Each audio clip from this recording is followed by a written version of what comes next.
Hora do raio-x da Série C, 2 rodadas disputadas. Claro que é muito pouco para a gente poder aprofundar projeções, para a gente ir para matemática, para a gente resgatar dados históricos.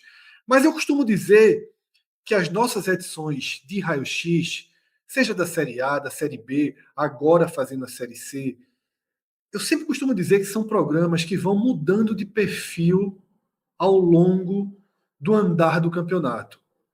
As primeiras rodadas, a gente foca muito em conhecer os times, em ir aprofundando a nossa análise, as nossas primeiras impressões de cada equipe.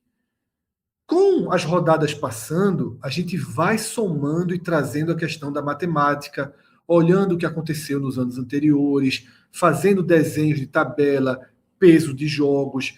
Ou seja, é um programa que se transforma. Quando chegar lá na 17ª, a gente só está falando em matemática.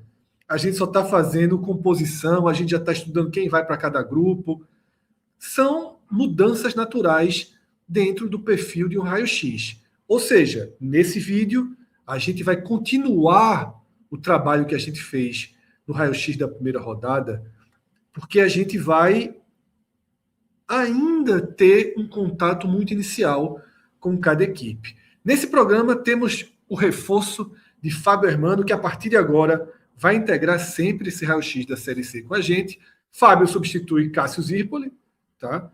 Arthur Silva mantém a sua escalação e eu sigo aqui apresentando, deixando o Fábio, inclusive, na função de comentarista. Fábio, tradicionalmente aqui no 45 Minutos, é apresentador, mas hoje joga de 9, viu, Fábio?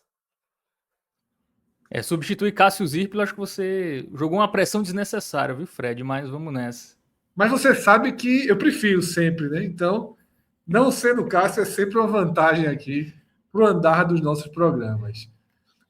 Vamos começar, então, analisando a parte de cima da classificação, com a questão hierárquica para a gente começar o programa. E a gente já tem aí, saltando na tela, uma pergunta sobre os 3 líderes. Até aqui, Amazonas, Maringá e Botafogo têm 100% de aproveitamento. Ganharam os 2 jogos. E é inevitável que a pergunta seja: são líderes de ocasião? É uma fotografia de momento? É algo que está diretamente relacionado à tabela que as equipes enfrentaram? A foto principal é do Amazonas, por 2 motivos. O primeiro, questão técnica de qualidade de fotografia.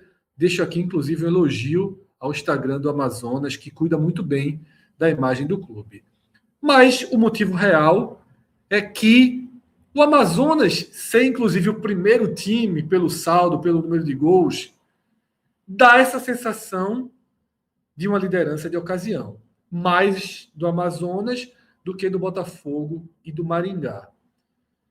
Arthur, parte da minha abertura aqui, ela foi influenciada por um ponto que você sugeriu para essa abertura, que é: há um elo em comum entre os 3 líderes.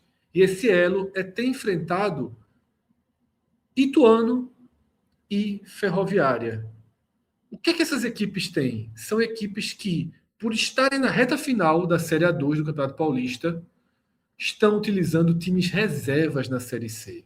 Ou seja, Amazonas, nessa rodada, venceu o Ituano por 3-0. O Botafogo venceu a Ferroviária por 2-0 em Araraquara.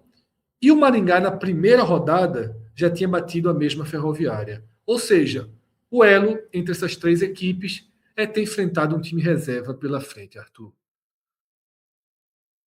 Fala, Fred, fala, Fábio, falando aqui pela primeira vez nesse raio-x da segunda rodada. Eu acho que realmente é um elo que não tem como a gente tratar como mera coincidência, né, que apenas 3 equipes tenham 100% de aproveitamento, e são justamente 3 equipes que enfrentaram em um dos jogos os paulistas, que são as equipes que estão dando menos atenção ao campeonato até o momento e por uma questão muito justa, né? A gente já falou até no primeiro programa o quanto um acesso da Série A2 para a Série A1 do Paulista movimenta em termos de dinheiro, então faz total sentido essa escolha no primeiro momento de Ituano e Ferroviária. Agora, não quer dizer que por terem enfrentado essas equipes, que Amazonas, Botafogo e Maringá não tenham méritos, não tenham pontos positivos, ou, não, são líderes única e exclusivamente por causa disso, né? Na verdade, no final das contas, esses 3 times não têm nada a ver com isso. Eles, na verdade, souberam muito bem aproveitar essa oportunidade que a tabela ofereceu para eles, né? E que deve seguir por algumas semanas, tá, Fred? Depois a gente vai comentar um pouco mais ali sobre Ituano e Ferroviária, mas eu tenho uma curiosidade de como vai ser o comportamento deles, porque a Série A2 segue, tá? A Série A2 não acaba esse meio de semana e etc. Mas, assim, tem um mérito, porque, por exemplo, a gente está vendo aqui os 2 jogos que a Ferroviária fez, né, que foi um contra o Botafogo, outro contra o Maringá, então as equipes estão envolvidas nessa questão da liderança, mas do Ituano a gente só está vendo um jogo, porque justamente o Ituano venceu a outra partida. Mesmo jogando com o time reserva, foi o suficiente para vencer o Anápolis. Então já mostra, no mínimo, que esses 3 times aí têm um mérito maior do que o Anápolis, porque souberam aproveitar a oportunidade que existiu, né, enquanto o Anápolis não aproveitou. Mas respondendo mais especificamente a pergunta que está aqui no slide, né, se são líderes de ocasião, eu acho que liderança na segunda rodada sempre é de ocasião, obviamente, porque depois de 2 rodadas, você, obviamente, tem um impacto aqui da tabela muito grande no que você está olhando da classificação. E isso não é uma situação porque Amazonas, Maringá e Botafogo são os líderes, ou específico da Série C. Isso é em todo o campeonato. Quanto mais o campeonato vai avançando, você tem menos jogos a fazer, esse impacto da tabela ele vai se reduzindo. Então, isso é uma realidade. Isto posto, eu acho que, principalmente aqui o Botafogo, para mim, passa longe de ser um líder de ocasião. Tá? A gente até comentou, quando fez a tier list, que o Botafogo é uma equipe que chega forte para a competição, tem um trabalho dentro de campo de Lisca que deu resultado, deu liga para a equipe. Fábio vai poder falar até melhor, né? Mas é um Botafogo que sabe jogar fora de casa, um Botafogo que conseguiu o título paraibano, por exemplo, vencendo o Souza fora de casa, que tem um mando de campo forte. Então não é coincidência ter conseguido o resultado contra a Ferroviária fora de casa, mesmo que a Ferroviária tenha poupado ali seus titulares, principalmente no primeiro tempo, né? No segundo tempo colocou alguns titulares, no limite ali do que podia substituir. Mas eu acho que o Botafogo realmente não me surpreende.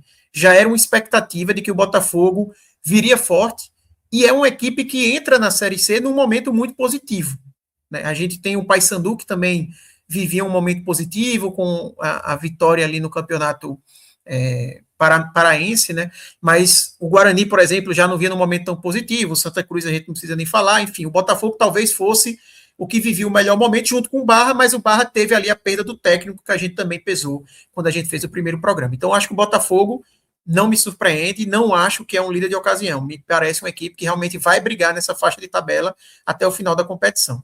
O Maringá me surpreende um pouco, né? Mas ainda é um elenco que você vê valências, né? O Maringá, eu falei até no primeiro programa, é um time que não começou tão bem o campeonato, mas que tem um ataque com 2 pontas que são Negueba e Edson e Ronaldo Camarão. Eu assisti o jogo contra o Figueirense, inclusive Negueba foi disparado para mim o melhor jogador na partida, é um cara que quando tinha a bola no pé você via que fazia a diferença, e são realmente 2 jogadores que para o nível da Série C fazem uma diferença grande e vem fazendo a diferença. Você comentou isso antes da gente iniciar a gravação, né? Que Negueba chamou a atenção nesse jogo, né? Exatamente, assim, a gente vai falar depois do Figueirense, que tem uma limitação no sistema defensivo gritante. Obviamente que isso facilita o trabalho do adversário, mas você via que realmente é um jogador de um patamar acima, sabe? É um jogador que caberia tranquilamente numa Série B, sabe? Então o Maringá, por mais que não tenha um elenco tão, vamos dizer assim, homogêneo, você vai ter posições em que ele fica devendo um pouco mais e posições em que ele está acima, mas, por exemplo, tem um goleiro seguro, que é Tony, né, um goleiro interessante para uma Série C, você tem esses pontos, você tem um ataque que funciona, então o Maringá me surpreende um pouco mais que o Botafogo, mas não tanto. Agora, o Amazonas realmente me surpreende bastante. Eu imaginava um Amazonas que ia estar brigando na parte mais de baixo da tabela e consegue largar aí com 2 vitórias, um 3-0 em cima do Ituano, beleza, que é o Ituano reserva, a gente já falou sobre isso, mas não deixa de ser importante, né, um resultado como esse. Esse sim é o time que eu olho assim e não coloco ainda tantas fichas. O Amazonas, para mim, nessas 2 rodadas, ele ganhou minha atenção. eu vou começar a prestar um pouco mais de atenção nas próximas rodadas desse Amazonas para ver o que é que tem ali. Mas até o momento eu fico nesse nível de avaliação do Amazonas, podemos dizer. Fábio, eu joguei aqui a tier list que a gente montou na tela. Fábio não tem culpa nem mérito nessa tier list, tá? Ele é passageiro aqui, se assina embaixo ou não, ele pode dizer agora. Mas eu trouxe essa tier list aqui porque se a gente considerar a construção de favoritismo que a gente fez, talvez de todo o campeonato, para cima ou para baixo, o Amazonas seja o time que a gente que está mais fora do universo que a gente desenhou. Ainda que a gente tenha colocado ali chance de G8, a gente faz também uma ordem dentro dessa fila. Ele ficou quase que no que a gente poderia chamar de marola. A gente optou por não criar essa região na nossa tier list. Eu trouxe esse corte para cá para falar mais sobre o Amazonas nessa primeira pergunta, para que depois a gente foque no Botafogo e no Maringá, mas fundamentalmente no Botafogo, até porque você acompanha muito de perto, inclusive tem um canal aqui sobre o Botafogo. Mas eu queria focar primeiro no Amazonas, porque me parece meio claro que o Botafogo se espera ganhar jogos como o que ele ganhou fora de casa, faz parte da lógica. Teve um duelo duro na primeira rodada em casa, uma vitória muito importante sobre o Barra, e dos jogos que se tem para ganhar, nesse momento, o Botafogo é um dos times capazes de fazer isso e fez. O Maringá, ele só está aqui no chance de G8 por conta de Arthur e Cássio, viu? Porque eu considero o Maringá um time, no mínimo, aí para ser o primeiro dessa lista, por uma regularidade tem mantido. Mas queria que a gente começasse falando do Amazonas, né? E primeiro, se você mexeria em algo dessa tier list que montamos sem a sua assinatura. Então, Fred, eu achei justa, tá, a tier list. O Amazonas foi uma dúvida, tá? Porque o Amazonas trocou de técnico, né? Chegou o Christian de Souza, não foi campeão amazonense, né? Foi o Nacional. Então, essa dúvida em relação ao Amazonas faz sentido, até porque é um time com vários medalhões, né? Marcelo Cirino, enfim, você nunca sabe se isso vai dar certo ou não. Mas tem um técnico que é muito bom defensivamente e é um técnico que, a nível estadual e regional, ele vem fazendo bons trabalhos no Sul, né? Ele é gaúcho, o Christian de Souza, fez bons trabalhos no São Luís, foi campeão de Copa Gaúcha. Lá no Amazonas foi campeão estadual com o Manauara. Ano passado foi campeão da Copa Lagoas com o CSA, aí começou mal a Série C, não resistiu.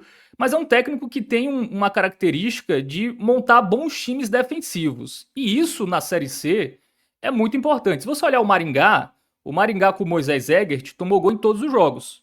E tomou 2 gols da Ferroviária, que estava mais reserva do que o time que jogou contra o Botafogo, em casa.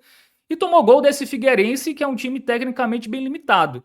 E nos outros jogos também tomou muito gol, no Campeonato Paranaense, é um time que toma muito gol. Ano passado foi um time que tomou muito gol, né? Um time que começou até bem, né? Começou parecido com esse ano. Começou ali com uma boa sequência de vitórias. Todo mundo achou que o Maringá ia ser o Atlético, né? O que o Atlético foi em 2024. Muita gente achou que o Maringá seria em 2025, mas perdeu fôlego. A partir do momento que o ataque não começou a entregar, a defesa continuou tomando muito gol e o time perigou até cair, no final das contas, essa equipe do Maringá. Então, eu acho que concordo com a tier list, tá? Assim, essa Série C não tem muitos times confiáveis.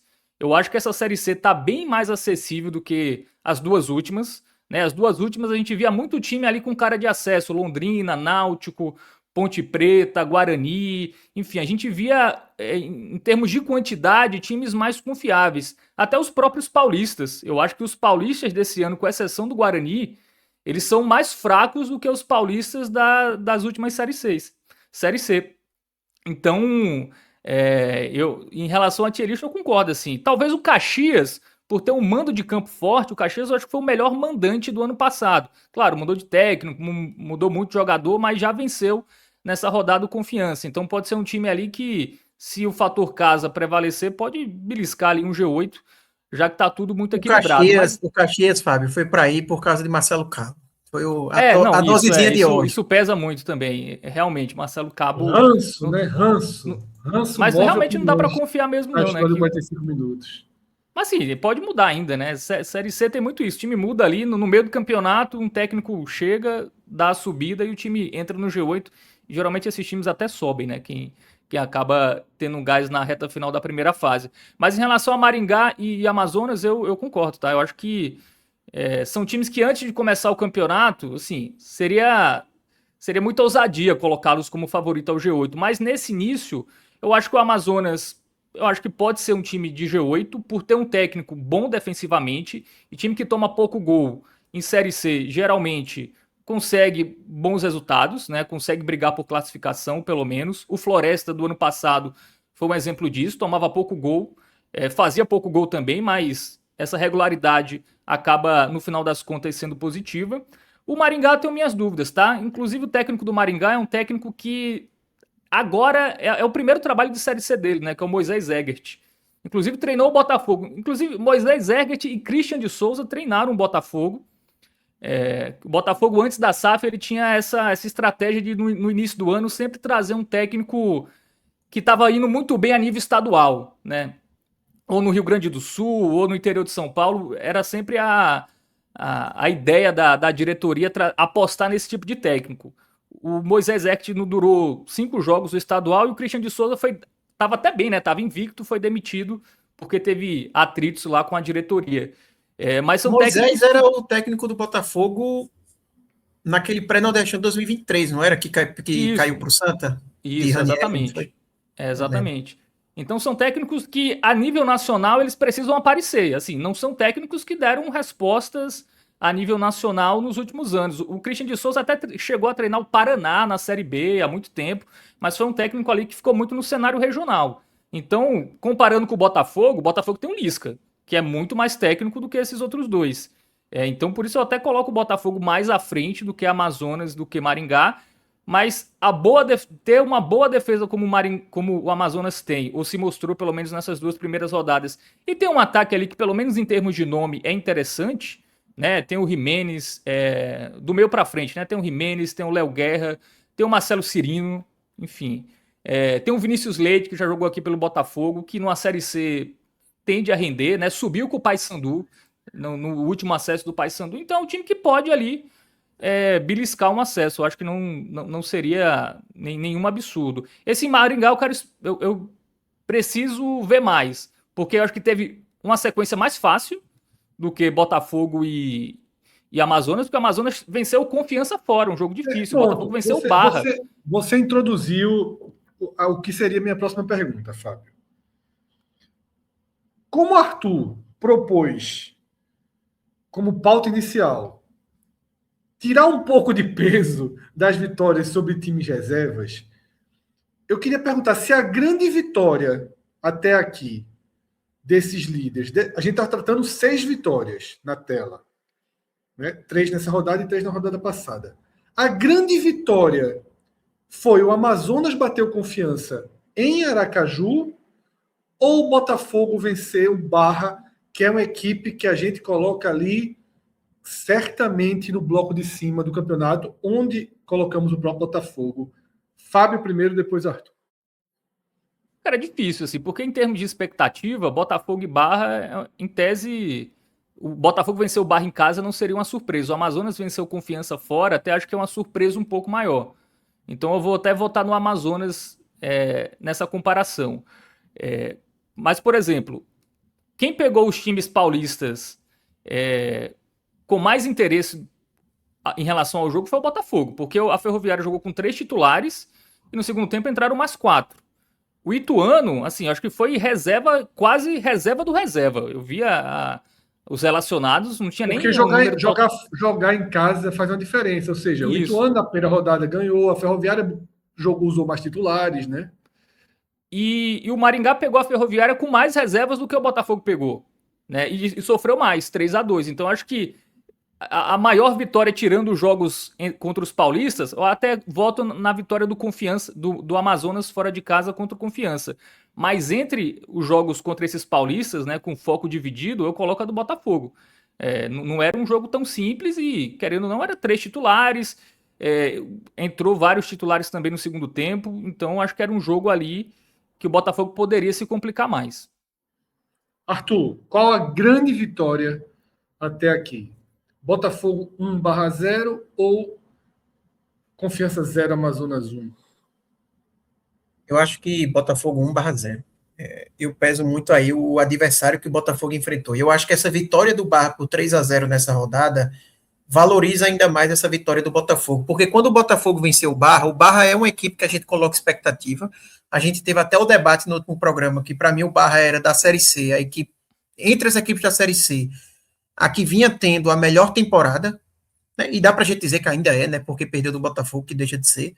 Tem uma temporada que conseguiu passar na Copa do Brasil, conseguiu vencer um campeonato catarinense, que é um campeonato muito duro, enfrentando uma Chapecoense, que é da Série A, na final. Se equipara ali o do Paysandu, mas eu acho que o campeonato catarinense ele é, no geral, mais difícil do que o campeonato paraense.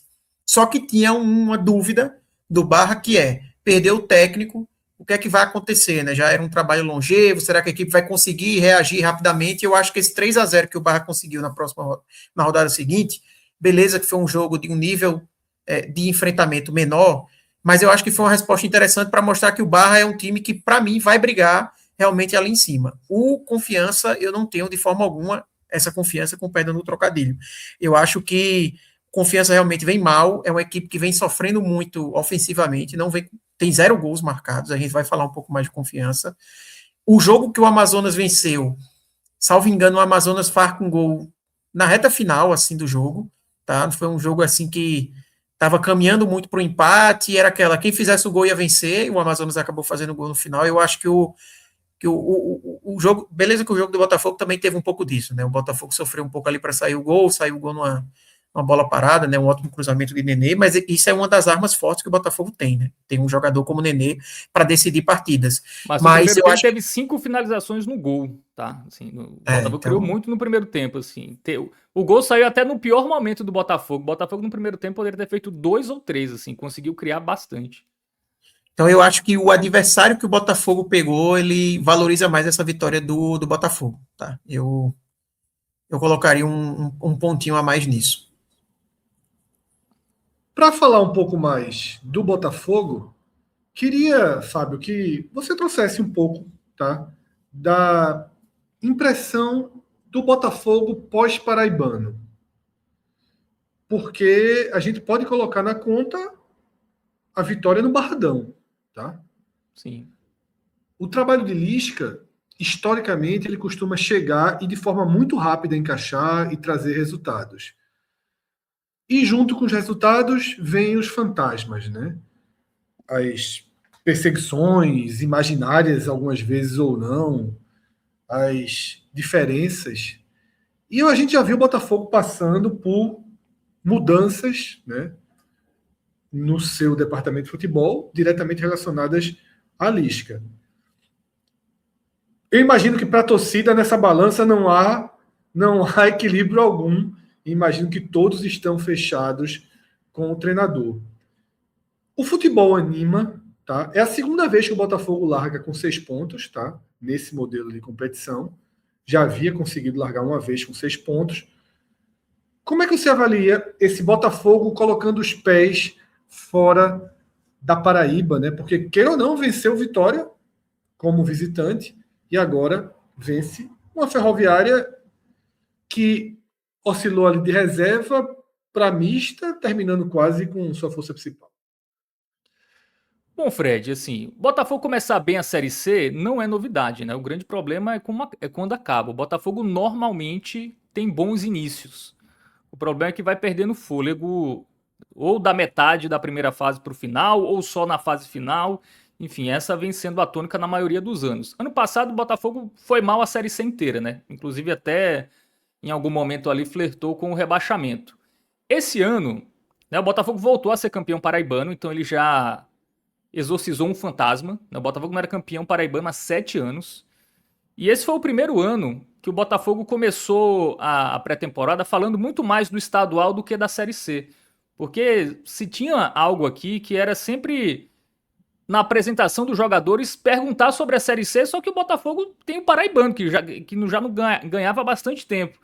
Então esse ano o Botafogo me parece ter ido com mais calma, pensar na Série C. Pensou muito no estadual, né? Foi o foco principal desses primeiros meses do ano. Não se falou de Série C, se falou muito pouco comparado aos outros anos. Então acho que até é algo que a SAF trouxe um pouco mais ali de experiência, né? Depois da frustração do ano passado, que nem se classificou para a fase seguinte.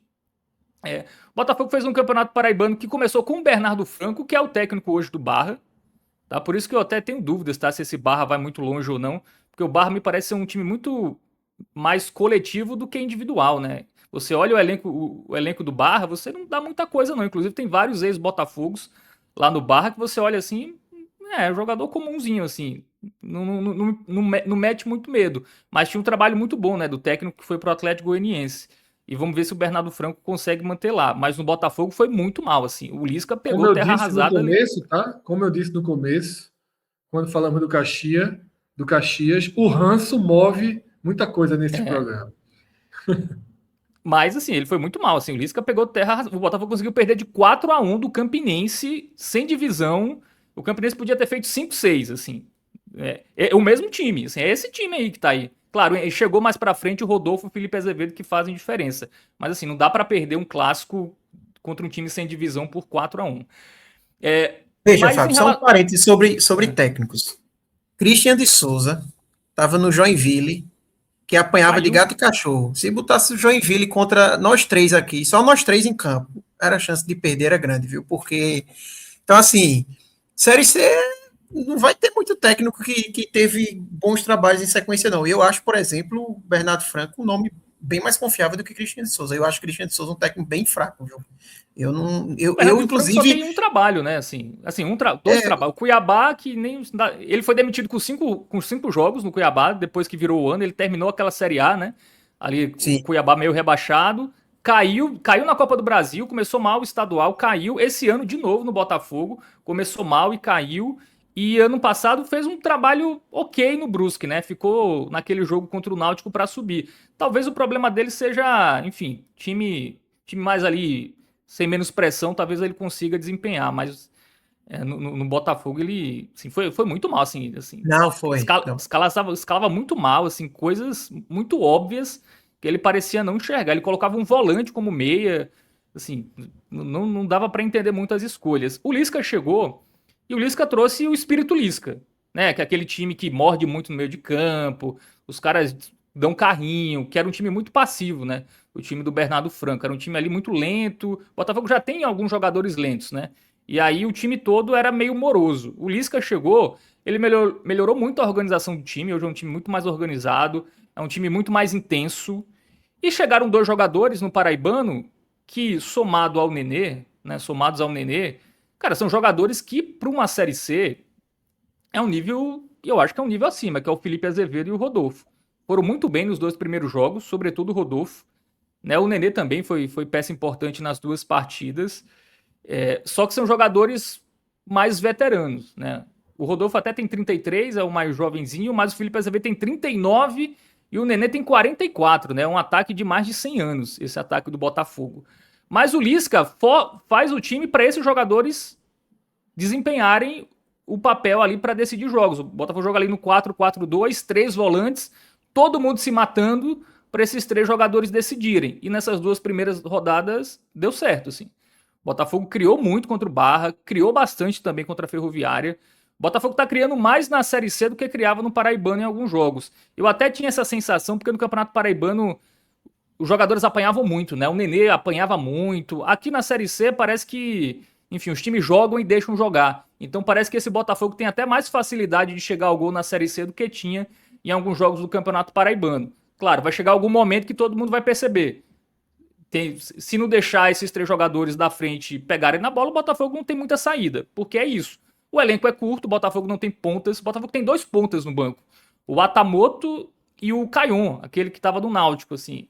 É muito pouco. Se um desses três jogadores se machucarem, né, Nenê, Felipe Azevedo ou Rodolfo, eu não sei muito o que o Lisca vai fazer. Ele vai ter que se reinventar. Então o Botafogo hoje tem um time titular bem encaixado.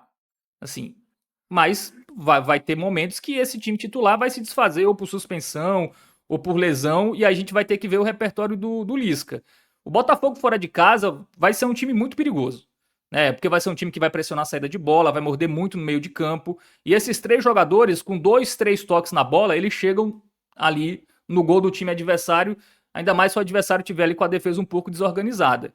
Então, acho que é um Botafogo que se esperava ser favorito ao G8, mostrou nessas 2 rodadas um bom time, não tomou gol, que também é algo importante na Série C, criou bastante e não tomou gol. Até tomou uns sustos, né? Porque o Lisca é aquele técnico que, se tá ganhando, deu metade do segundo tempo, tá ganhando, ele tira um atacante, bota um zagueiro, depois tira um ponta, bota outro volante, e é assim. A torcida até reclamou disso nos últimos jogos, mas é o estilo Lisca. Ele vai segurar resultado, não tem muito essa não, até porque o ataque é meio não, é um ataque bem velhinho, né? Então você tem que trocar mesmo. Não dá pra deixar esses jogadores ali, todos eles atuando 90 minutos. Mas eu acho que é um Botafogo encaixado, e um Botafogo com 3 jogadores decisivos. Eu não sei se tem outro time na Série C que tenha 3 jogadores decisivos como o Botafogo. Então eu acho que deixa o Botafogo largando na frente. E o Lisca é um bom técnico em termos defensivos também. O problema do Botafogo defensivo é muito mais técnico, né? Goleiros falhando, zagueiros entregando vez ou outra, mas o time é organizado defensivamente. Então, se o time manter essa organização e esses 3 jogadores continuarem decidindo, né, se não acontecer nada com eles, eu acho que o Botafogo é um forte candidato ao acesso, sim. Agora a gente avança, tá? Para o 4º colocado. Vamos trazer uma tela que aparece o 4º, o 5º e o 8º colocados. E o ponto em comum entre o Guarani, que largou jogando e apenas empatando com o Maranhão fora de casa, um empate que quase era derrota, a gente destacou isso pelo programa, o gol foi no apagar das luzes. O Guarani responde bem e vence o Volta Redonda em casa por 2-0. Tem uma resposta de resultado e de futebol. O Barra, que perdeu para o Botafogo na estreia, mas era um duelo de times que talvez sejam ali entre os 6 que a gente mais deposita confiança no campeonato. Ele bate o mesmo Maranhão que empatou com o Guarani com facilidade em casa. Já falamos, inclusive, dessa vitória do Barra. E aí, Arthur, o Santa Cruz, que venceu na estreia com muita dificuldade, ainda que num gramado e numa condição de muita chuva, mas teve muita dificuldade para vencer o Itabaiana, ele empata com o Floresta, sai perdendo e empata o jogo. E você considerou que esse empate do Santa Cruz contra o Floresta, ele cabia nessa página, em que temos o Guarani vencendo por 2-0 e o Barra vencendo por 3-0. Por que o Santa Cruz, apenas, entre aspas, empatando com Floresta, merece estar na pasta de times que deram uma boa resposta na segunda rodada? Já presumo, obviamente, que a vitória na primeira rodada deixou mais dúvidas do que o próprio empate na segunda? Posso presumir dessa forma? Fred, eu coloquei o Santa aqui, não é querendo dizer que o Santa teve um nível de atuação do Guarani ou um nível de atuação do Barra, é mais uma análise de cada clube dentro do seu contexto, que trouxe nessa rodada respostas importantes e necessárias.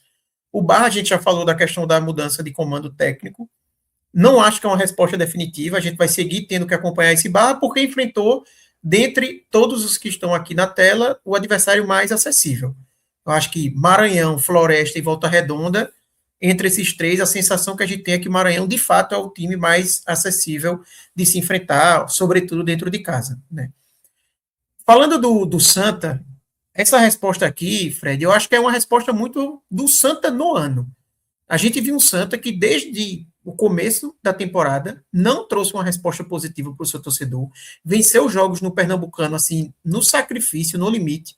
Mesmo a partida contra o Decisão, que conseguiu vencer por 3-0, foi uma vitória muito de contexto, né, de gols conseguidos ali por falha do goleiro adversário, um pênalti que o adversário entregou assim de forma muito burra, infantil no jogo. Então, o Santa não conseguiu ter, em nenhum momento do ano, uma vitória convincente. E mais importante do que apenas o resultado, uma atuação convincente, uma atuação onde você olha, pô, realmente o time funcionou, jogou bem, deu para a gente ver aqui triangulações, o sistema ofensivo funcionando, quando o time tinha a bola, sabia o que fazer com a bola, e esse jogo com Floresta, mesmo tendo sido um empate, mas foi a primeira demonstração positiva em termos de desempenho do Santa Cruz no ano.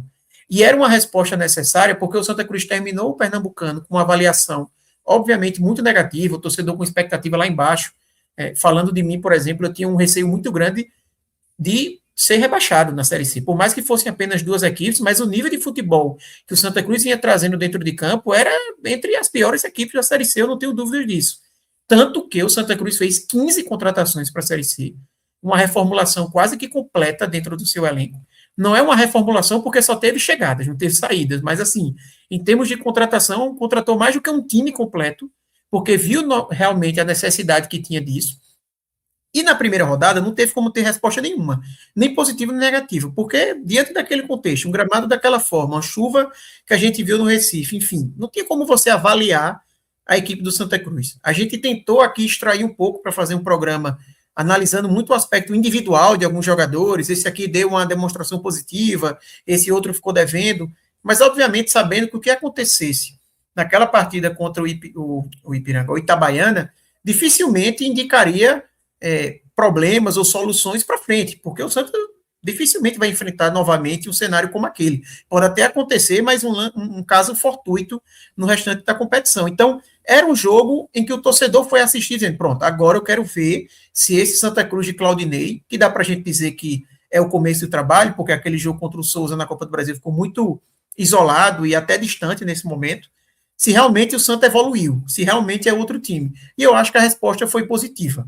Né? Obviamente que o resultado é de se lamentar, eu fiz o telecast junto com o Fábio, eu acho que um empatezinho contra o Floresta lá não é um resultado para você jogar fora, mas por essa atuação positiva do Santa, você lamenta porque claramente poderia ter sido uma vitória. Mas isso em si, para mim, já mostra como o Santa deu uma resposta positiva, porque o Santa Cruz de um mês atrás, eu não imaginava que ia enfrentar o Floresta fora de casa, conseguiu um empate e eu ia estar de alguma forma lamentando o resultado porque a equipe mereceu mais. Eu não tinha essa expectativa. O Santa Cruz entregou essa expectativa para o seu torcedor. Então, eu acho que o torcedor do Santa Cruz saiu desse jogo, por mais que tenha sido um empate, com a sensação de que, realmente a gente tem time para brigar. Não sei se a gente vai conseguir, tem o campeonato todo ainda pela frente, ainda tem até jogadores que vão estrear, mas o Santa tem time para brigar na competição por classificação, brigar por G8 e não ser uma equipe como a gente... como alguns torcedores, e eu me incluo neles, no começo tinha receio de ser uma equipe que ia brigar contra o rebaixamento. Ia estar numa faixa de tabela mais próxima do Maranhão do que próximo de Guarani e Botafogo, por exemplo. Mas então, isso antes das transformações, né? Depois das transformações já se tinham... É porque eu imagino que exista a insegurança de ver a transformação em campo.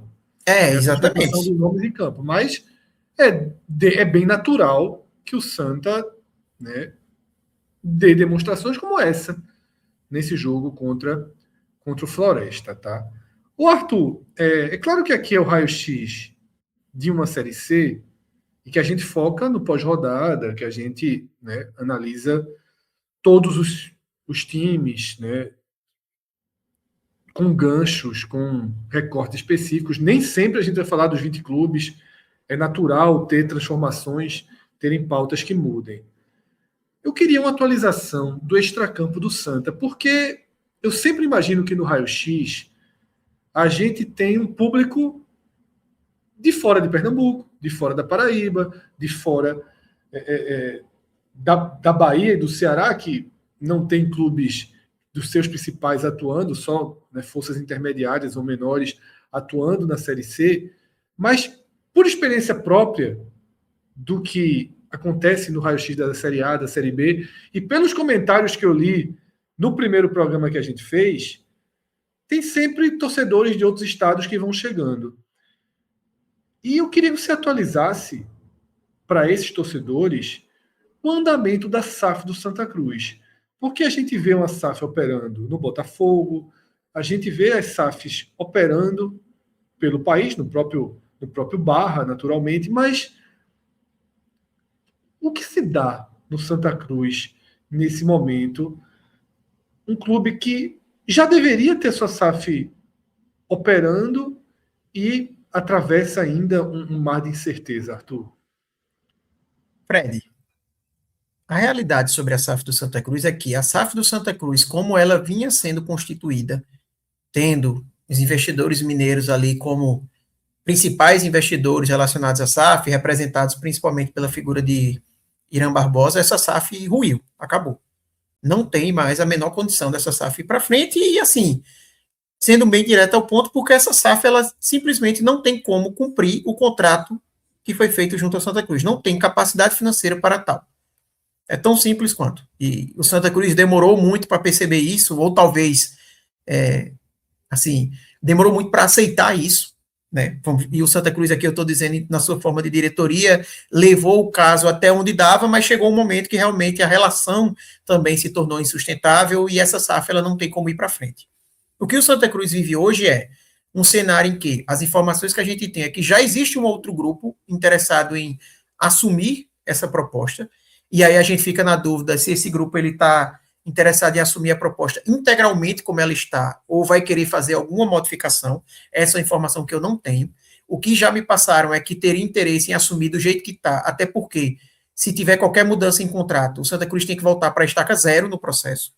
Essa é até uma discussão sensível, Fred, porque tem muitos torcedores e figuras importantes de dentro do clube. Rodou recentemente um áudio de Bartolomeu Bueno, por exemplo, dizendo que tem que voltar o processo desde o início, e quando eu digo voltar desde o início, é ter todas as aprovações novamente de conselho, aprovações de Assembleia Geral dos Sócios e tudo mais, porque o que é alegado é que o Santa Cruz aprovou aquela proposta de SAF com esses investidores. Se agora a gente tem uma mudança, mesmo que seja apenas dos investidores, muda toda a configuração e tem que voltar do início. Mas o que o Santa Cruz vem tentando fazer é que não volte do início. E para isso, o mínimo necessário é que mude apenas os investidores, mas se mantenha a proposta. Porque se mudar a proposta, aí, assim, seria uma insegurança jurídica muito grande o Santa Cruz querer seguir nesses trâmites sem passar por todos os trâmites que passou internamente anteriormente. Então, existe esse interesse, é o que é noticiado. O entrave é que os investidores anteriores, Irã Barbosa e os outros, pelo menos parte deles, não querem sair, não estão aceitando sair de mãos abanando, vamos dizer assim, estão querendo uma compensação financeira.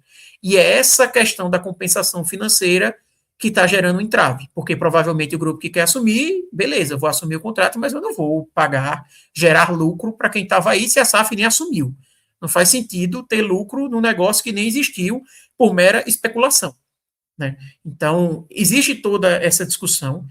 É um tema muito sensível, porque o Santa Cruz, como a gente já falou, fez 15 contratações para a Série C, aumentou ainda mais sua folha, que já era uma folha que o Santa Cruz, a associação, não conseguia pagar. É importante deixar claro, o Santa Cruz, desde o início do ano, já vem enfrentando problemas para deixar os salários em dia. Não está com salários em dia. E ele aumentou essa folha. Então, o que antes era uma folha de 1.200.000, que se falava, 1.300.000, provavelmente agora está beirando ali 1.700.000, 1.800.000, mais perto dos 2 milhões do que da faixa de R$1 milhão. Então, se não tinha como pagar 1.200.000, 1.300.000, com certeza segue sem ter como pagar agora. Porque o Santa Cruz não entrou numa Série C, que é uma realidade como se fosse assim, Série A, que acontecia muito no passado, né? Você tem um time mais barato no início, porque depois vai entrar um grande volume de receita. E na Série C isso não acontece. Você até tem uma receita ali entrando, mas nada perto de permitir que uma folha como essa seja paga.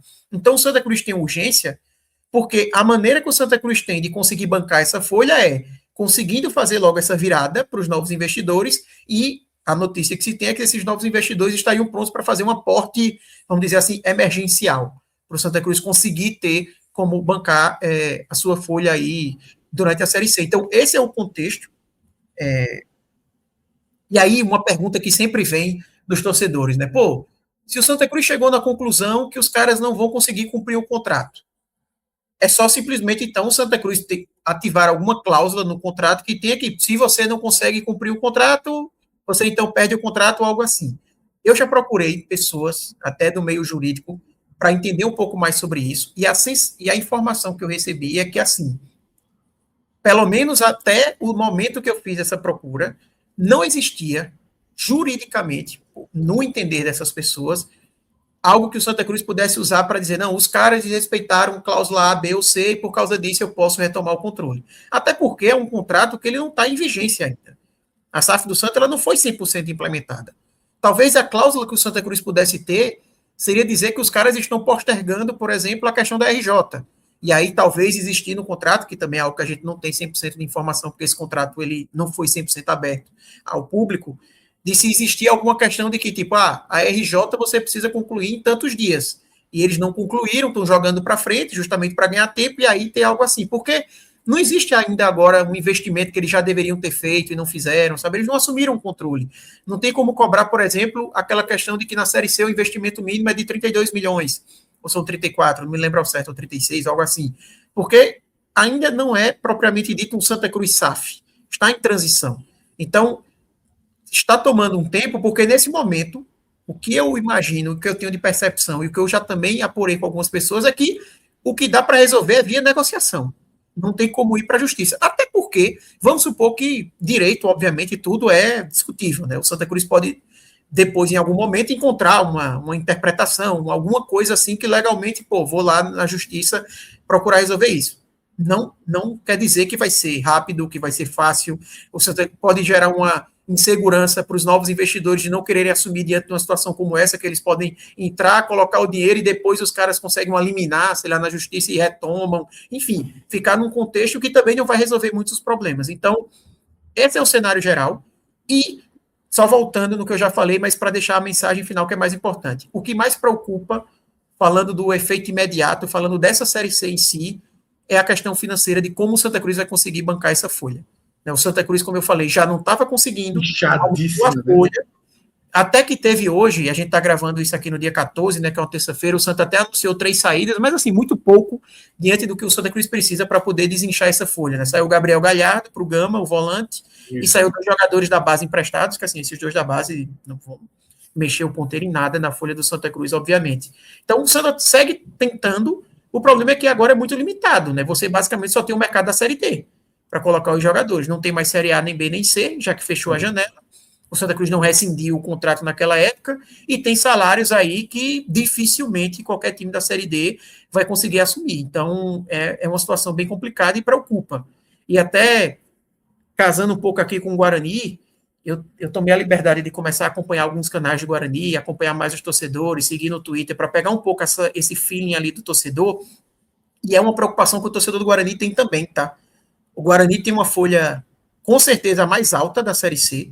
Se a folha do Santa Cruz é alta, a do Guarani, com certeza, é maior. E já vem alta de janeiro, né? Já vem muito alta. Exatamente. E começou a ter problemas. Não está no nível do Santa.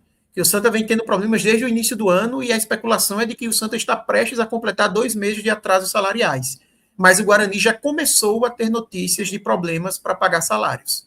Eu acredito que a eliminação da Copa do Brasil, que ninguém esperava, foi um baque com relação a isso, mas de toda forma, assim, preocupa também. E existem também conversas, tá, Fred, no Guarani sobre SAF. Foi anunciado no começo do ano que tinha uma SAF chegando, o tema ficou parado.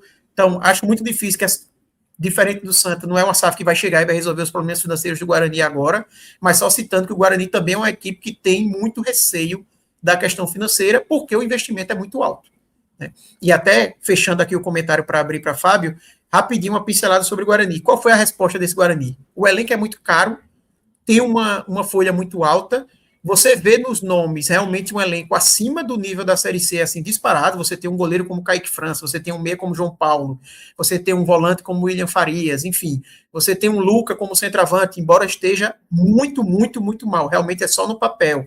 Mas, enfim, realmente tem um elenco acima, mas não vinha conseguindo dar resultado. E aí foi a primeira demonstração no Guarani, que não só pelo resultado, tá? Fez uma atuação boa, conseguiu se impor. Eu vi alguns torcedores chegando a falar em melhor atuação no ano, e aí outros pensaram, calma que no Paulistão teve atuações interessantes contra adversários de nível mais alto, mas foi um alento ali de que o trabalho de Hélio Cizenando parece estar começando a encaixar no Bugre.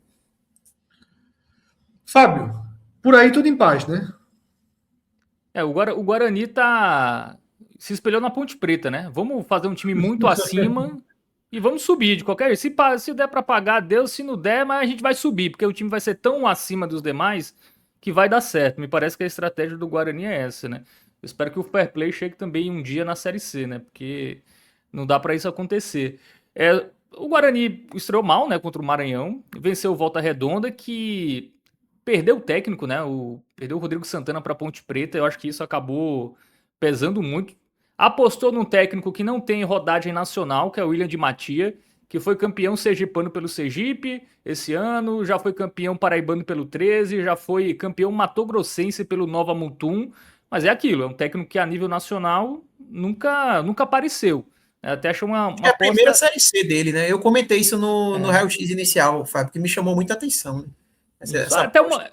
é uma boa aposta, assim, mas talvez seria melhor uma aposta para início de ano, né? Não já para colocá-lo na Série C.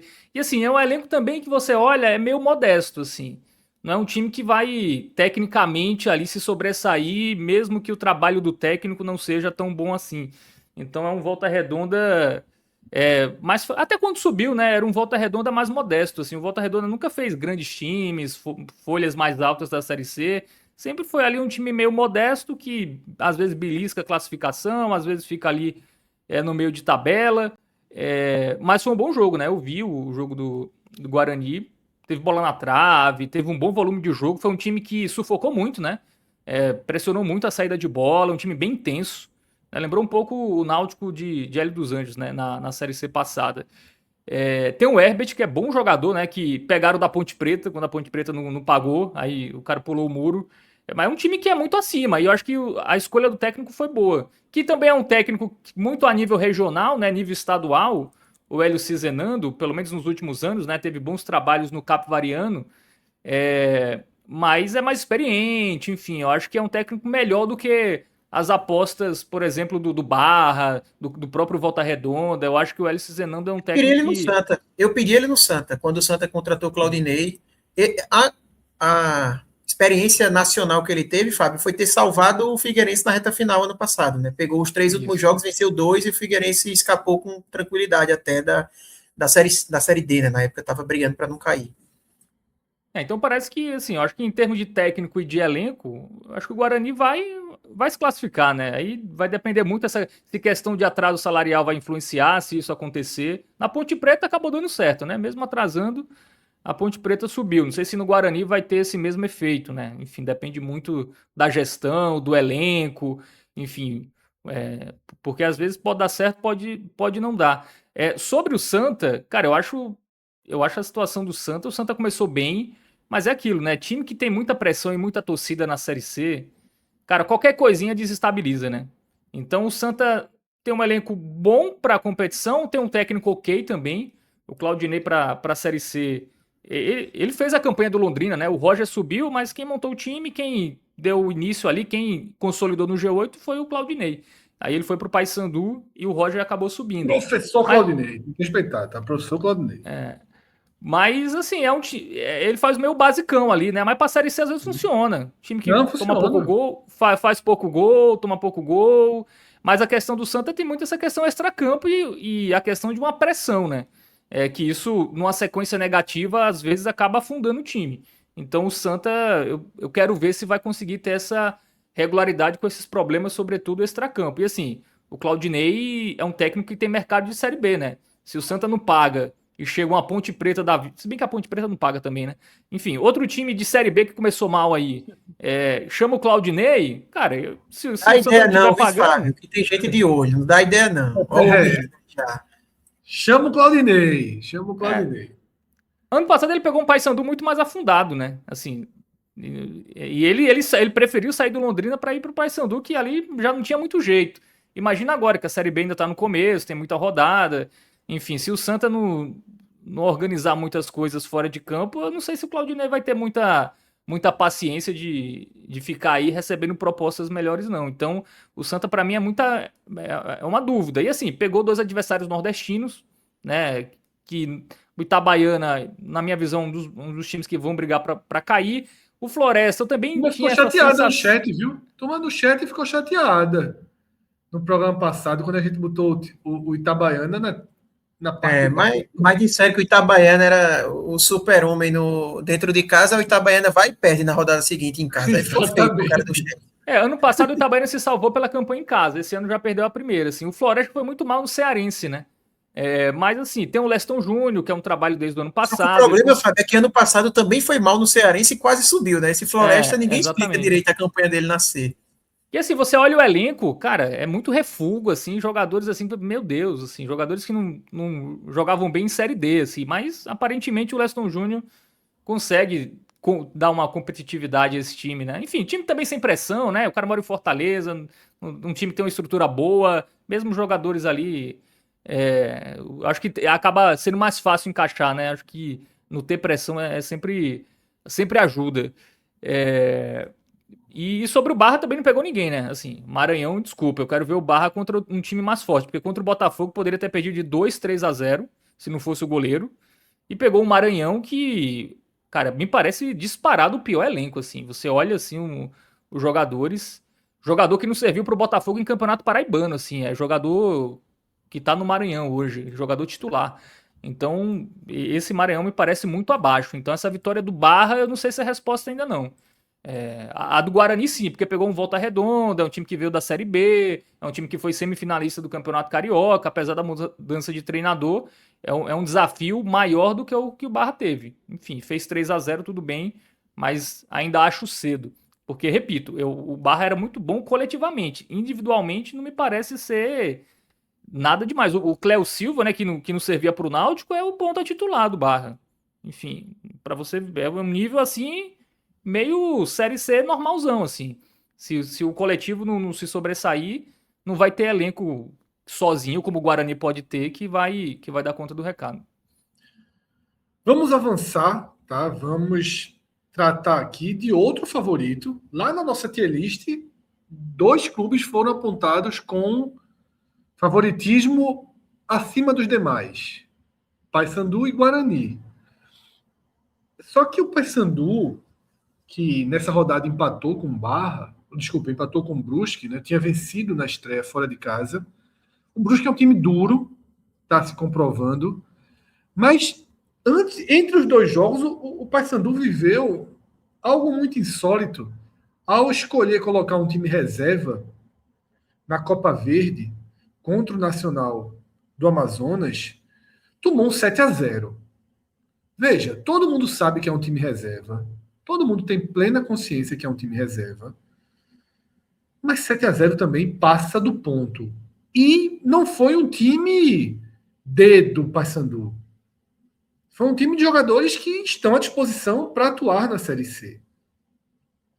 Eu tive a curiosidade de entrar no Instagram do Paysandu, na postagem que o Paysandu fez após o empate com o Brusque, para ver se havia algum sentimento da torcida guardado em relação aos 7. Não havia. O tom no post do próprio Paysandu era basicamente 2 tipos de comentário.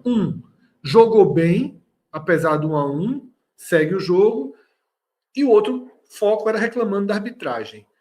Arthur, esse 1-1, depois do Paysandu ter tomado 7 com seus reservas, ele é um probleminha a mais, ele recoloca as coisas no lugar, esse 7-0 vai ficar como algo totalmente descartável para a Série C? Eu acho que no final das contas sim, eu acho que vai ser algo totalmente descartável, mas tem alguma relação, tem algum elo para esse contexto? Eu até me surpreendi, Fred. Eu não consegui assistir ao vivo esse jogo do Paysandu, mas eu depois consegui acompanhar tanto comentários como também um VT assim da partida. E a minha sensação quando eu vi, o Paysandu leva de 7 durante a semana, que obviamente a gente sabe, e aí o torcedor do Paysandu que aparecia aqui, a gente sabe que foi uma equipe do Paysandu completamente reformulada, mas no mínimo, para mim, confirmou aquele receio que eu já vi torcedores do Paysandu levantando, que é o tamanho do elenco do Paysandu. É o ponto que eu vejo mais torcedores do Paysandu citar, que é um elenco muito enxuto, com muitos jogadores da base no elenco e muitos jogadores da base que não conseguem ajudar, e realmente foi o que a gente acabou vendo, né? Levou de 7-0 do Nacional, jogando com esses jogadores, como você disse, tinha muitos jogadores da base? Tinha, mas não é que o Paysandu colocou o sub-20, é que esses jogadores da base estão no elenco. E fora isso, teve até contratações recentes, por exemplo, Lucas Cardoso Meia, que jogou no Náutico ano passado, o Náutico estava quase fechando com ele escolheu ir para o Paysandu, atuou nessa partida, o goleiro Jandrosny, o JP Galvão, que são jogadores também que já foram amplamente utilizados pelo Paysandu, estavam nesse jogo. E aí eu pensei, aí você vai para Curuzu, um público bom, né? Quase 10 mil pessoas na Curuzu, a torcida compareceu e você não consegue a vitória, deve ter sido um sentimento ali de começar uma crise, sabe? Falta de confiança, Mas não. Até mesmo no jogo, na reta final, quando acaba, a torcida aplaude, reconhece o esforço do time. Eu acho que muito pelo contexto, tá? O Paysandu, ele teve um jogo contra o Brusque, que no primeiro tempo ele foi superior, não conseguiu marcar gols, e teve um contexto, e depois acaba levando o gol do Brusque numa jogada ali, vamos dizer assim, uma jogada quase que um lance único do Brusque, uma equipe que obviamente veio com linhas mais baixas, buscando contra-ataque, consegue esse gol, e depois o Paysandu fica martelando, consegue o gol no finalzinho ali com um pênalti. E muita reclamação de arbitragem, tá? E quando eu falei aqui de arbitragem, Fábio até se surpreendeu, porque para mim o pênalti que marcaram para o Paysandu é bem mandrake ali, sabe? Bem forçado. Só que a reclamação do Paysandu são de lances anteriores. Tem um gol anulado, salvo engano, ainda no primeiro tempo, que o gol é anulado porque a arbitragem alega que a bola teria pego no braço de Ítalo, centroavante, e de fato não pegou. Tem até vários ângulos, várias câmeras, assim, vídeos que torcedores do Paysandu divulgaram, que realmente deixa claro que não teve esse toque. E, obviamente, se a gente está falando aqui de um Paysandu abrir o placar 1-0, mudaria bastante a história do jogo, porque a Série C também é uma competição que, normalmente, quem abre o placar vence. É difícil você ter virada na Série C, até empates assim não é tão comum. É mais comum quando é o time de fora, que o time que não é o favorito faz um gol, aí beleza, o favorito consegue, mas se o favorito faz 1-0, dificilmente ele vai acabar ficando sem essa vitória. E também uma reclamação de um pênalti, né, que teria acontecido antes desse pênalti que foi marcado. Então, dá um pouco até a entender que esse pênalti marcado pelo Paysandu, obviamente não quer dizer que foi isso, mas dá a sensação de ser aquele pênalti de compensação, sabe? Que já errou ali outras 2 vezes, o cara fica na cabeça martelando, pô, será que eu tomei a decisão certa? E num lance como esse, na dúvida, acabou marcando a favor do Paysandu. Então, esse contexto de que o Paysandu, que em determinado momento do jogo, foi um Paysandu que fez uma boa partida, e também a questão da arbitragem, eu acho que deixou o torcedor num sentimento mais positivo do que talvez fosse o normal diante de uma semana como o Paysandu teve. Agora, a gente estava no slide anterior de resposta, né? E Fábio até falou que o Barra não deu a resposta ainda suficiente. Vai ter um confronto agora nessa rodada bem interessante para a resposta nesse sentido, que é Paysandu e Barra. O Paysandu não pode mais perder pontos em casa, depois de ter perdido esses 2 pontos contra um Brusque, como você falou, chatíssimo, tá? A gente colocou aqui dentro da tier list como uma equipe que vai brigar por G8. Eu sinto que é um Brusque, em termos de peças, que perdeu um pouco de força comparado com o ano passado, perdeu alguns jogadores, mas assim, tem um técnico interessante, que é Igor Magalhães, com certeza Fábio vai dizer que é bem melhor do que Bernardo Franco, que evoluíram muito nesse sentido, mas é um Brusque muito encaixadinho, tá? Falando sério aqui, um Brusque que fez no Campeonato Catarinense interessante, só veio perder nos últimos 2 jogos ali contra Chapecoense e contra o Criciúma naquela Copa Sesc. Antes disso estava invicto, e a gente está falando aqui de Chapecoense e Criciúma, então Série A e Série B do Campeonato Brasileiro, então realmente é um Brusque, um time cascudo, chato de você enfrentar, e deu esse demonstrativo nessa partida. Mas é aquela, por mais que tenha perdido pontos para o Brusque, vai pegar o Barra, que não é fácil, mas o Paysandu vai precisar dar essa resposta para o seu torcedor dentro de casa. O torcedor não vai ter, eu imagino, paciência infinita, sabe? Se vacilar de novo dentro de casa, eu acho que a cobrança, a temperatura acaba subindo. Fábio. O Paysandu, assim, tem o técnico mister primeira fase de Série C, né, que é o Júnior Rocha. Ele sempre passa da primeira fase, só tem um acesso, que foi com a Ferroviária em 2025, né, 24? Jogou 25, ano passado ele foi o técnico da melhor campanha da primeira fase com o Caxias. Ele já levou Figueirense a quadrangular, inclusive nos últimos anos o Figueirense só foi para o quadrangular uma vez, foi com o Júnior Rocha. Ipiranga também, só foi para o quadrangular nos últimos anos uma vez, com o Júnior Rocha. Né? E agora ele está em outro time, né? Então ele é um técnico que até não consegue se estabilizar na Série B, né? Enfim, ele até ficou na Ferroviária, mas caiu no Paulista da A2, né? Foi mal no estadual, mas na Série C é um técnico que dá muito resultado. E esse ano ele está dando resultado em outras competições, né? O Paysandu está na 5ª fase da Copa do Brasil, foi campeão paraense. Então acho que esse Paysandu, junto com o Guarani, são daquilo de times confiáveis, né? Que a gente vê muito pouco nessa Série C. Eu coloco ele ali junto com o Guarani. Tem essa questão do elenco ser um pouco mais curto, né? em relação a outras equipes, em relação ao Guarani, por exemplo. Mas assim, elenco curto quase todo mundo tem. O Botafogo tem um elenco curto também, em muitas posições. Eu acho que é uma tendência de Série C. Né? Os times paulistas, por exemplo, Ituano e Ferroviária, que são ali times que a gente sempre coloca ali que podem subir, jogaram com times reservas e foram mal. Então mostra também que não tem elenco. Elenco curto é meio coisa que todo mundo tem em Série C. Então acho que talvez isso não pese tanto para o Paysandu. Acho que é um time que chega forte. E o Brusque é aquele time ioiô, né? Aquele time que está acostumado a cair, aí sobe para a Série B, cai 1 ano ou 2 anos depois, aí sobe. Ano passado bateu na trave. Enfim, então o Brusque tem a cara de ser o Londrina desse ano, né? Porque o Londrina bateu na trave em 2024 e subiu em 2025. O Brusque bateu na trave em 2025. Eu acho bem provável que suba esse ano. Fez um bom campeonato catarinense numa Série C tão acessível, né? Assim, eu até coloco o Brusque ali entre realmente as principais forças, porque é um time que sabe jogar competição, né? E o gramado é sintético, né? O gramado deles lá também tem essa vantagem esportiva. Eu também Então, eu coloco, acho viu?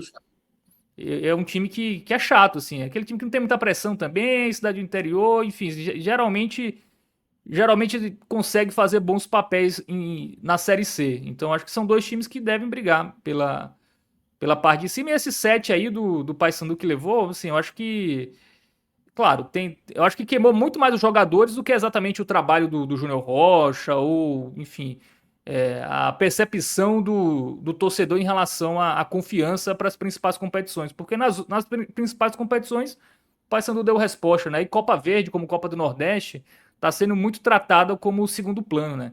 Enfim, todos os times ali não querem descansar o seu elenco para uma competição que não tem tanta importância assim e perder 3 pontos numa competição que lá na frente 3 pontos pode fazer você se classificar ou não. Nem era Júnior Rocha à beira do campo, tá? Nem Júnior Rocha foi para esse jogo. O Paysandu colocou Justamente para fugir do desgaste, né? que o Paysandu, assim, já vem mal, assim, se você for olhar essa campanha, né? Só tem uma vitória em 3 rodadas. Um Paysandu que, dentro dessa fase inicial, que é no Norte, obviamente, está nos principais favoritos. Dentro do seu grupo seria o principal favorito, mas tem muito isso que Fábio está falando, né? A gente está vivendo uma era aí que as Copas regionais têm perdido força, né? E na Copa Verde não é diferente. E Dentro sobretudo do para times brasileiro de é mais Série C, difícil, viu? né? Porque os deslocamentos são muito grandes, né, na Série C, sobretudo para times do Norte e Nordeste. Por exemplo, o Botafogo jogou com o time reserva contra o Souza na Copa do Nordeste, porque ia jogar sábado em Araraquara. Então, pô, você vai quarta para Souza, que é 5, 6 horas de João Pessoa, de ônibus, para depois ir para Araraquara, para jogar 3 dias depois, é melhor botar todo mundo reserva. E ainda mais no norte também, né? Que as distâncias, tudo bem que a logística Manaus e Belém é mais fácil. Dá para ir de avião tranquilo. Mas assim, os times da Série C, eles têm um. O time que é da Série D, né? O grupo é regional, então é até mais tranquilo você ali focar nas duas competições. Mas quem é Série B, Série C, eu acho que realmente tem que dar importância mesmo, dar prioridade à competição nacional. No último slide, a gente traz o foco nas equipes que não venceram. São 5 times que não venceram, ou melhor, sequer pontuaram, né? Na verdade é o seguinte, a gente tem aqui 7 times que não venceram e 5 times que sequer pontuaram. 3 equipes venceram pelo menos um jogo, a gente já tinha mostrado a classificação dessas equipes. Tá? Do Figueirense até o Volta Redonda, o máximo que se conseguiu foi o empate do Figueirense na estreia e o empate do Maranhão na estreia. Mas a gente tem 5 times com 2 derrotas. E assim como a primeira pergunta do programa foi se os líderes, os times com 100%, eram líderes de ocasião, a gente termina perguntando, Fábio, se os lanternas têm cara de lanterna, têm perfil de lanterna. Eu abro, inclusive por isso até a imagem maior, dizendo que eu não imaginava e não imagino ainda que o Confiança jogue esse campeonato tão embaixo. Mas eu queria a tua visão sobre Itabaiana, Confiança, Ferroviária, Anápolis e Volta Redonda, mas se quiser englobar Maranhão e Figueirense, fique à vontade. Eu acho que Figueirense e Maranhão sim, tá? Apesar de terem um ponto. Eu acho o Maranhão, inclusive, o pior time. Assim, se eu tivesse que cravar um rebaixado, era o Maranhão, me parece ser muito abaixo. E é um time que também joga no Deus estádio sabe muito... como subiu, viu, Arthur? Que acompanhou mais a Série D ano passado. Eu acho assim, os times que ele foi eliminando, ele é que faz o crime de eliminar o Asa, né? Já começa logo daí. Isso. No mata-mata do acesso. Central enfim. Elimina o Central antes e o Asa no mata-mata do acesso. Isso. Perfeito. Eu não imaginava. Eu realmente não imaginava que ele estaria aí. E aí, Fábio, para você completar, né? Se for o pior que subiu, parece ser o pior que disputa na sua visão, né? Eu acho, assim, um time que deve brigar ali realmente contra o rebaixamento. São 2 vagas, né? Então, enfim, muita gente aí Eu acho que ele foi o último, não foi na nossa tier list, salvo engano. A gente colocou ele na rabeira, de fato, o Maranhão. E aí o Figueirense também eu acho um time abaixo. O Figueirense é uma crise que não acaba, né? É uma crise externa que, desde que o Figueirense joga a Série C, é a mesma coisa. A gestão é horrível, não sei o quê, o time não tem dinheiro para contratar. É uma crise sem fim, né? Como não cai em 4, eu até acho que o Figueirense deve... não acho assim tão horrível a ponto de brigar para cair. Como se fossem 4 equipes, eu acho que brigaria para cair. Mas até acho que tem uma capacidade ali de se estabilizar ali em 13º, 14º e se distanciar um pouco.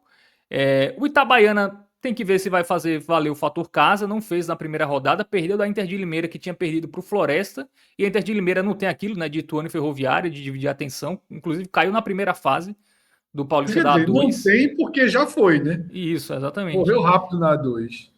É um time que, inclusive, dos paulistas parece ser o pior, né? E o Anápolis que perdeu, na verdade. Só né? Isso. O Itabaiana ele perdeu para o Ipiranga, direito. Pro Ipiranga, né? Que é um time ali também que deve brigar em 8º, 10º, por ali. Mas em relação a esses times de baixo, assim, Confiança, Volta Redonda e Ferroviária, assim, eu acho que devem crescer. Acho que não devem ficar ali muito por essa zona. Sobretudo a Ferroviária. O Confiança começou mal como ano passado, né? Na verdade, as últimas 2 séries C, né, o Confiança começou mal e deu uma arrancada e quase se classificava, mas não se classificou. Parece ser uma tônica do Confiança nunca começar bem, mas em algum momento ele liga o motor, mas às vezes é tarde demais, né? Na verdade, sempre foi tarde demais, porque o Confiança, desde que caiu, ele nunca jogou fase final. Pelo menos eu não lembro. Se o Arthur lembrar aí, eu acho que ele nunca jogou. Eu acho que ele sempre ou Jogou ficou ali brigando pro G8 ou ficou ali brigando para não cair. Mas eu acho que não vai brigar, não. Anápolis me parece bem frágil, né? Assim, foi mal no campeonato goiano, até se classificou, porque se classificavam 8, né? Aí depois ele caiu no mata-mata seguinte para um time bem também sem muita expressão. E o Itabaiana é ver se faz o fator casa prevalecer. Se não fizer, aí eu coloco ali junto com o Maranhão fortes candidatos. Mas hoje eu colocaria Maranhão, Itabaiana e Anápolis. São os times ali que eu vejo com mais risco de queda. O Figueirense deve beliscar umas vitórias ali, enfim, eu acho que não deve cair, mas deve brigar embaixo. Eu acho que Confiança, Ferroviária e Volta Redonda em algum momento vão começar a pontuar mais. Sua resposta aí, tá, Fábio? Confiança não classificou e teve mais chance de classificação em 2023, né, quando terminou em 9º, brigou ali com o São Bernardo, e no ano passado, como você falou, teve uma reação, também terminou em 9º, né, ficando a 1 ponto. Nos 2 anos ele ficou a 1 ponto, e ano passado teve essa reação que você destacou aí. Então, o Confiança, no máximo, bateu na trave e acabou não classificando. Tá? Arthur, tua visão sobre os lanternas? Ou os que estão acima desse bloco de 0 ponto, né? O Figueirense e o Maranhão pode incluir todo mundo aí. Sim. Fred, essa análise da briga para não cair esse ano, ela sempre vai ser um pouco mais difícil da gente analisar pelo motivo que Fábio até durante o comentário dele falou, né? Agora são 2 vagas. Isso. Então, se fosse isso. Exatamente. Então, se fossem 4 equipes aqui que tivessem sendo rebaixadas, eu tenho certeza que o Figueirense seria forte candidato. Como o Fábio falou, sendo 2, eu acho que o Figueirense deve conseguir se recuperar. Embora eu assisti o jogo ontem, né, do Figueirense contra o Maringá, e assim, a fragilidade defensiva do Figueirense é muito grande, tá? Desde o goleiro, a dupla de zaga, enfim, o Maringá conseguiu chegar aos gols, assim, o segundo gol do Maringá, parecia que o Maringá ia conseguir fazer exatamente qualquer coisa que ele quisesse fazer ali dentro do campo ofensivo, no campo defensivo do Figueirense, no caso, ele teria total liberdade para tal, e foi assim que conseguiu. O terceiro gol também, uma lambança ali, o goleiro com o zagueiro sem se entender, enfim, é um Figueirense realmente muito frágil, mas que assim, tem alguma coisinha aqui ou ali que pode se sobressair nesse tipo de disputa, sabe? Eu acho que o Figueirense é um time que me surpreenderia demais se ele conseguisse brigar por G8, por exemplo. Eu não consigo ver isso no Figueirense, mas eu acho que ele tem um elenco que está acima dos seus adversários nessa briga mais embaixo. Agora, é o que o Fábio falou, o Figueirense é uma equipe que tem mais pressão, que tem mais camisa, então começa a entrar numa crise vai chamando crise, e você tem um Figueirense que já vem flertando com isso há um tempo. Ano passado, como eu falei, foi salvo na reta final ali com o Hélio Cizenando, mas flertou com o rebaixamento. Estadual, né? Caiu no próprio estadual. Exatamente, e caiu no próprio estadual, então vem numa sequência assim muito ruim, sabe? Não à toa, a paciência lá está curta, já mandou embora Márcio Zanardi, né? Que chegou ali para o quadrangular basicamente do rebaixamento, não conseguiu ir bem, começou mal a Série C, já foi a primeira demissão na segunda rodada aqui que a gente teve na Série C. Então, realmente eu acho que a disputa ela vai até aqui, sabe, Fred? A gente colocou mais times ali na disputa quando fez a tier list, colocou o Caxias, por exemplo, mas eu acho que, eu até falei no dia da tier list brincando, que assim, o Caxias vai ficar aqui até manter Marcelo Cabo. Quando ele tirar Marcelo Cabo, aí a gente vai fazer uma revisão e vai poder subir o Caxias, mas assim, me surpreenderia demais se uma equipe que está aqui acima viesse brigar nessa parte de baixo da tabela. E se fosse para dizer alguém, eu nem diria o Caxias, eu acho que a Inter de Limeira me passa menos confiança, sabe, por ser uma equipe que está jogando pela primeira vez a Série C, já não foi bem na 2 do Paulista, é uma equipe que, por exemplo, o técnico que subiu com eles da D para C, que é o Ademir Fessan, logo que teve o acesso, ele saiu da Inter de Limeira. Ainda estava na nossa tier list ali como o quarto pior time, em tese, né? Maranhão, isso. Itabaiana, Anápolis e Inter de Limeira foi na nossa tier list essa ordem. E eu vejo mais ou menos assim mesmo, tá? Eu acho que a Inter de Limeira próximo ali do Figueirense e esses três como as equipes com maior chance de cair, de fato. Maranhão, Itabaiana e Anápolis. Eu acho que o Maranhão, de fato, é o pior. Entre Itabaiana e Anápolis, eu fico meio na dúvida de qual seria o segundo favorito aí para essa vaga. Talvez eu tenda para o Anápolis, porque o Itabaiana tem algumas peças ali que, como eu falei, para esse nível de disputa também podem acabar ajudando. Tem essa questão do mando, mas que acabou não funcionando, né? Mas o que eu estava falando da Inter de Limeira, que subiu, por exemplo, e o técnico, logo depois do acesso, alegou que não ia renovar porque faltava estrutura, que a Inter de Limeira não estava pronta para jogar uma Série C, então... enfim, esse acesso pela primeira vez tende a ser sempre complicado, né? O caso também do Maranhão também vai ter dificuldades grandes aí na Série C, enfim.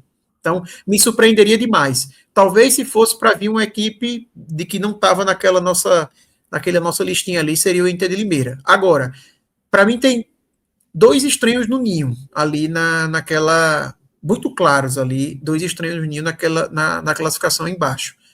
Primeiro, a Ferroviária, que aí eu acho que é o maior estranho no ninho. Eu acho que a Ferroviária tem time para brigar por G8.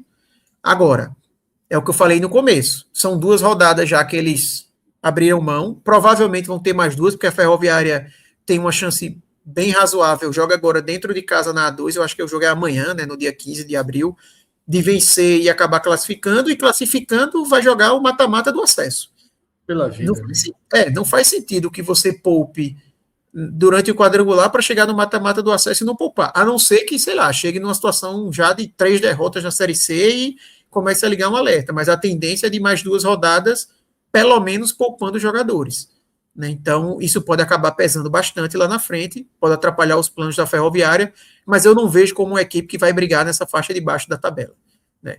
O Confiança me surpreende muito aqui, né? Porque o Confiança não tem esse atenuante, né, de que, não, tá brigando em outra competição, não tá focando, não tá focando na Copa do Nordeste, enfim.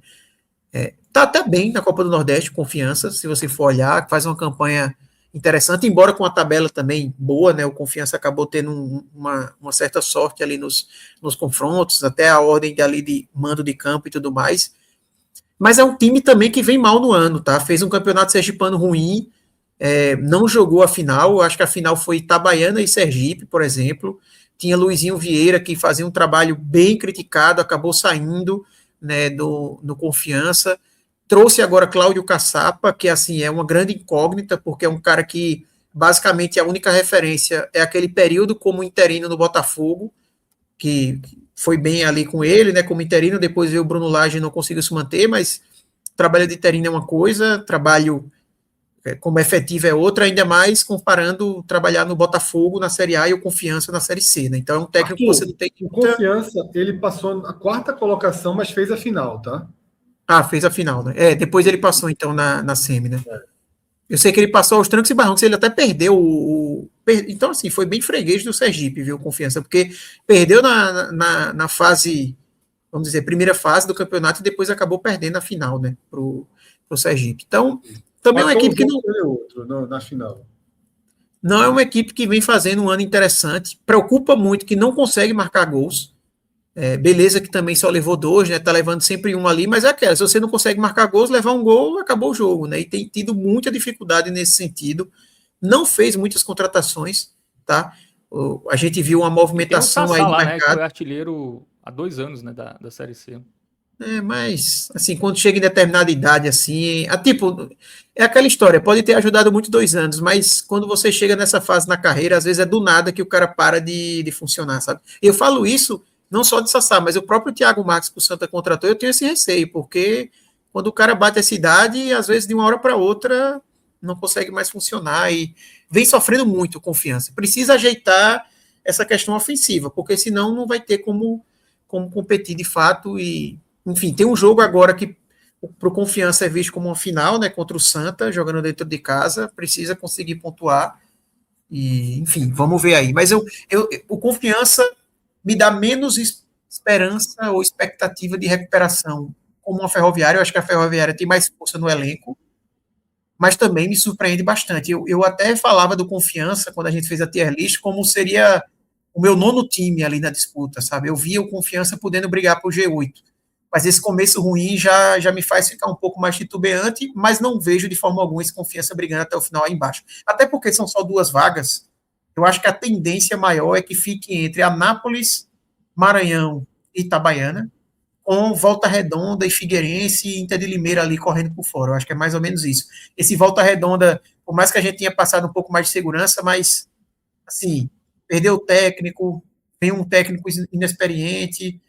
Funcionou até no Campeonato Carioca, né? Mas às vezes é muito encaixe, né? Como não tem peças ali que funcionem tanto, encaixou ali e conseguiu brigar no Carioca, mas quando vai para a Série C, perde o técnico, pode sofrer bastante.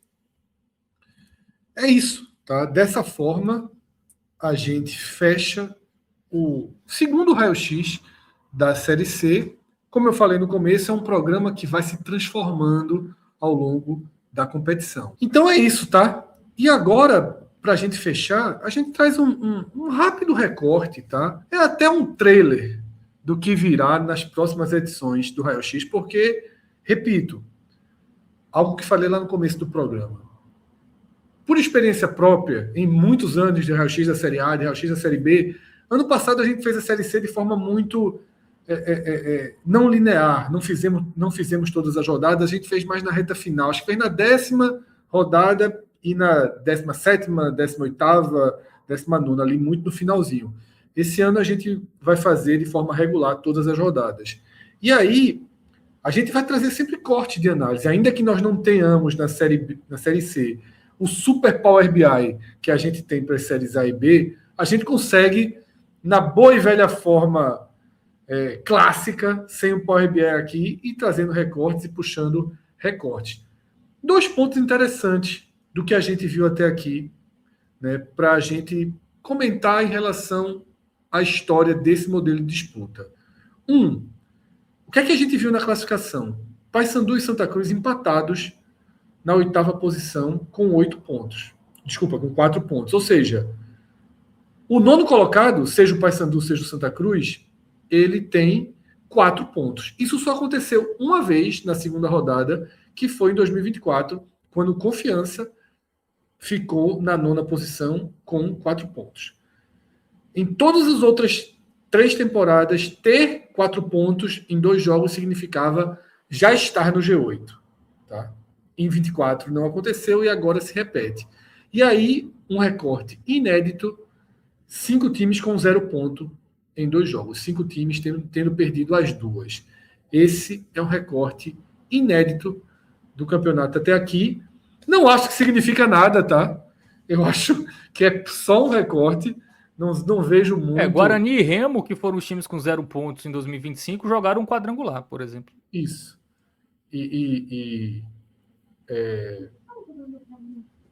Eu acho que é algo que sempre persegue a gente no raio-x. A gente traz o recorte na segunda e terceira rodada. Para que vocês mostram isso? Não vale nada, não tem histórico nenhum. Concordo. Mas a gente mostra porque é assim que vai se construindo a fotografia de um campeonato. Hoje é só um detalhe.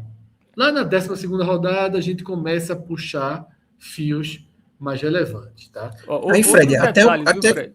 Vai lá. Não, só ia dizer que Guarani e Floresta jogaram o quadrangular, né? O Remo subiu em 2024, teve 0 pontos em 2 rodadas.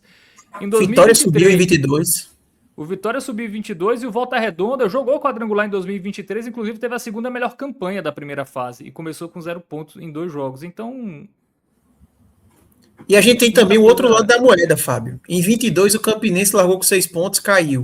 Isso. Em 23, o Pouso Alegre largou com 6 pontos, caiu também. O Tombense, ano passado, largou com 4 pontos, caiu. Então, assim, a gente fez o programa todinho para no final concluir que 2 rodadas não dizem nada. É essa a conclusão, sabe? Então, espere as próximas rodadas aí para saber o que vai acontecer. Depois disso, eu não vou nem pedir para vocês curtirem. Não, depois disso, eu não vou nem pedir para vocês curtirem, já que esse programa foi uma grande armadilha. Nós tomamos 1h30 da atenção de vocês e, no final, debochamos da atenção de vocês. Afinal, a história nos ensina que 2 rodadas não valem de nada. Mas pergunta se Fábio queria trocar os 6 pontinhos dele. Pergunta se Fábio largaria os 6 pontinhos dele ou se Arthur tá abraçadíssimo com esses 4 de largada. 4/20. É isso, tá? O 45 minutos é a casa do raio-x. Raio-x da Série C, como você acabou de assistir. E essa semana já está disponível. Pode ir no nosso feed se você quiser ver como é que está a Série B, como é que está a Série A. Já tem a edição atualizada, tá? Série A depois da 11ª rodada, Série B depois da 4ª rodada. E a gente vai ter Copa do Nordeste. Entre a quinta-noite e a sexta-feira de manhã, a gente traz um raio-x da Copa do Nordeste. Essa é a nossa programação de edições de raio-x, que é um produto que, particularmente, eu acho que é a cara do 45 minutos. Acho que tem ali o nosso DNA, talvez puxe até o que a gente tem de melhor, mais do que analisar jogo em si. Eu acho que analisar campeonato é uma especialidade nossa, tá? Fábio, agora que eu já aprendi seu horário, vou ter que fazer aqui serão no estúdio, como se a gente não tivesse outras madrugadas, né? Dispensei Cássio, estou meio arrependido. Acho que na próxima vou deixar ele aqui, porque eu fiquei mandando um recado para ele, viu? Ele estava fora, teve uma hora que eu falei assim, Cássio, pô, vou ler aqui, viu? Eu disse, Cássio, eu acabei de ouvir a seguinte frase. Ele foi campeão mato-grossense pelo Nova Mutum. Eu disse, meu amigo, eu tenho que me adaptar aqui à realidade, porque a turma jogou uma referência aqui que eu nunca tinha visto na mesa, não. Ganhou aqui com o Nova Mutum. Só faltou dizer que jogava com futebol muito porque ele vistoso. Treinou o 13, por isso que eu sei, tá? Por isso que eu sei. Não, ele teve um trabalho no 13 muito bom, né? A primeira passagem, né? Depois não teve tanto sucesso. Valeu, Fábio. Mas, e Cássio, inclusive, foi a homenagem clássica do podcast, né? Quem não está participando na ausência claro. acaba recebendo, faz parte. E a turma pediu Atos aqui também, no da Série C. Atos passou 200 anos na Série C, o cara sai, a turma já quer puxar aqui ele de volta. Mas teremos, em algumas edições teremos Atos também na Série C. Mas por enquanto vamos sem ele. Deixa o homem tirar férias ali na B e se divertir. Deixa ele se iludir um pouco, né? Cuidado, viu? Não sei não. A Série B, ninguém é de ninguém, não. Todo mundo tá muito igual. Enfim, vamos saber se depois de 4 jogos a gente já tem, por exemplo, uma base um pouquinho maior. Certamente teremos cada jogo é muito importante.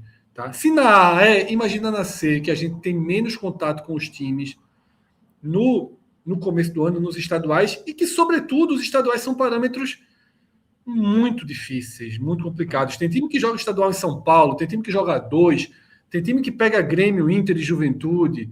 Né? É completamente diferente a dinâmica dos estaduais para cada um. Abraço, Fábio. Abraço, Arthur. Pedir Valeu. a curtida. Né? A gente tem o maior defeito aqui de todos os nossos canais, é que a gente só pede a curtida no final. Tá?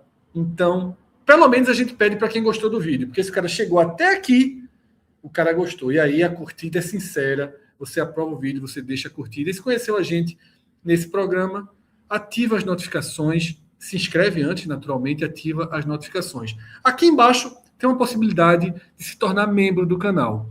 E aí você vai estar ajudando a gente na questão financeira, você vai estar nos ajudando a ter estabilidade, a ter investimentos e a poder fazer mais programas como esse que você está assistindo, tá? Que é um programa que requer tempo de produção, requer investimento, requer participação, sacrifício de todos que aqui estão. Né? São 11h30 da noite, todo mundo tem outros trabalhos aí, Fábio, Arthur, Márcio Souza, que vocês não estão nem vendo na tela, mas que conduz aqui o nosso programa. Enfim, é um sacrifício que para a gente vale muito a pena, espero que vale a pena também para cada uma de vocês. Nos encontramos em outros vídeos aqui do nosso feed, não deixe de acompanhar. E semana que vem, encontro marcado, Raio-X da Série C, terceira edição. Grande abraço a todos, até a próxima. Tchau, tchau.